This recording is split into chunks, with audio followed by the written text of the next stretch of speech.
بارشوں کا نہ ہونا، اس کو ہم اگنور کر دیں تو کر دیں، ہم کہتے ہیں ہمارا کام چل رہا ہے، لیکن موسم پہ بارش کا نہ ہونا یہ اللہ کی ناراضگی کی دلیل ہے۔ کچھ لوگ ایسے ہوتے ہیں کہ کسی کی ناراضگی کو محسوس نہیں کرتے، یہ محبت کی کمی کی وجہ سے ہوتا ہے۔ جس سے محبت تھوڑی سی ہونا تو وہ تھوڑا سا انداز تبدیل کر لے تو چین کی نیند نہیں آتی، اس سے محبت ہے تو کیا ہوا، مجھ سے کیا غلطی ہوگی، بار بار اپنے معاملات پہ غور کرتا ہے، پھر ہار کے پوچھتا ہے کہ صاحب کیا غلطی مجھ سے ہوگی، مجھ سے بولتے کیوں نہیں ہو، یا میرے سے بولنے کا وہ انداز کیوں نہیں ہے۔ اور کسی سے محبت نہ ہو، خالی خولا تعلق ہو، سادہ سا تعلق ہو، عام دعویٰ ہو، وہ روٹھا رہے تو روٹھا رہے، ناراض ہو تو ناراض ہو، وہ کہہ بھی دے میں ناراض ہوں، اچھا ٹھیک ہے جی کر لیں گے آپ کو راضی۔ تو یہ بارشوں کا نہ ہونا یہ اللہ کی ناراضگی کا سبب ہے، موسم کی بارشوں کا نہ ہونا یہ اللہ کی ناراضگی کا سبب ہے۔ تو اس کو اگر قوم محسوس ہی نہ کرے کہ ٹھیک ہے کوئی بات نہیں ہے، لیکن بات بارش کی نہیں ہے، بات اللہ کی ناراضگی کی ہے۔ میرے اور آپ کے آقا مولا نبی رحمت صلی اللہ علیہ وسلم صلاۃ الاستسقاء پڑھتے تھے۔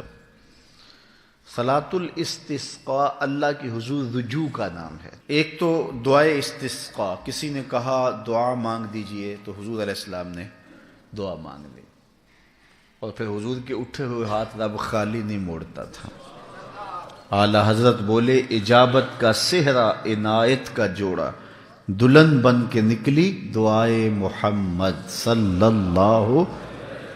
حضور جب ہاتھ اٹھاتے تھے پھر خالی نہیں موڑے جاتے۔ حضرت انس رضی اللہ تعالیٰ عنہ سے مروی ہے کہ حضور جمعہ پڑھانے کے لیے ممبر پہ تشریف فرما ہوئے، کیسا ماحول ہوگا جب مسجد نبوی کچی ہوگی اور اس میں پکے عقیدے کے لوگ بیٹھے ہوں گے، اللہ اکبر، نیچے تو کنکر بچھے ہوں گے اور آنکھوں میں حضور کی زیارت کے پھول ہوں گے، کیسا رنگ ہوگا، کھجور کے پتوں کی چھت، اور حضور ممبر پہ جلوہ فراز۔ ایک دیہاتی اٹھ کے کھڑا ہو گیا، حضور ہم ہلاک ہو گئے، ہمارے مال مویشی ہلاک ہو گئے۔ فرمایا کیا ہوا؟ عرض کی حضور بارش نہیں ہو رہی، بارش نہیں ہے تو سبزہ بھی نہیں ہے، سبزہ نہیں ہے تو مویشی ہلاک ہو گئے، دودھ بھی خشک ہو گیا۔ حضرت انس رضی اللہ تعالیٰ عنہ سے روایت ہے، فرماتے ہیں میں صحن میں بیٹھا ہوا تھا، اللہ اکبر۔ تو جب اس نے یہ اٹھ کے اپنی حاجت کہی تو میرے حضور کے ہاتھ اٹھ گئے۔ تو جب ہاتھ اٹھے اللہ کی بارگاہ میں بارش کی، حضور نے دعا کی۔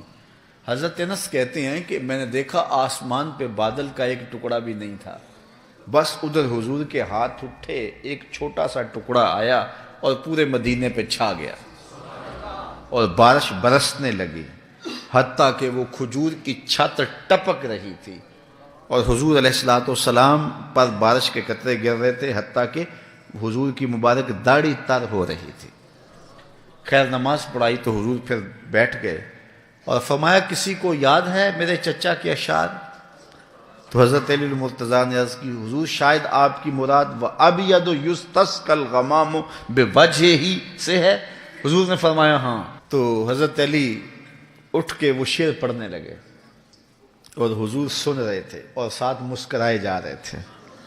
مسجد نبوی میں محفل نعت سجی ہوئی تھی اور جس کی نعت پڑھی جا رہی تھی وہ سامنے بیٹھے ہوئے تھے اور صحابہ دیدار کر رہے تھے، اور حضرت علی نعت خواں تھے، حضرت علی پڑھ رہے تھے وَأَبْيَضُ يُسْتَسْقَى الْغَمَامُ بِوَجْهِهِ سَمَالُ الْيَتَامَى عِصْمَةٌ لِلْأَرَامَلِ، یہ گوری رنگت والا جس کے چہرے کو دیکھ کے بادل امٹ کے آتے ہیں، اللہ، غریبوں کا سہارا اور یتیموں کا آسرا۔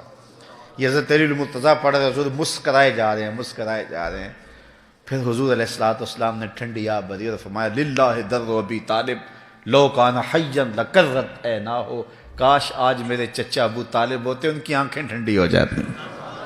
اللہ اکبر۔ تو ایک یہ طریقہ تھا، اور حضور علیہ السلام کا یہ طریقہ بھی امت میں رائج ہے کہ جب بھی کوئی اس طرح کے معاملے ہوں تو اس لیے ان سے دعائیں منگوانی چاہیے، اہل اللہ کے پاس جا کے ان سے عرض کرنا چاہیے کہ وہ دعا مانگیں اور اللہ تعالیٰ کرم نوازی فرمائے۔ مشائخ سے، علماء سے، تہجد گزار شب زندہ دار لوگوں سے، بوڑھے لوگوں سے، سفید بالوں کی رب حیا کرتا ہے، شرم کرتا ہے، ان سے دعا جو ہے وہ کروائے۔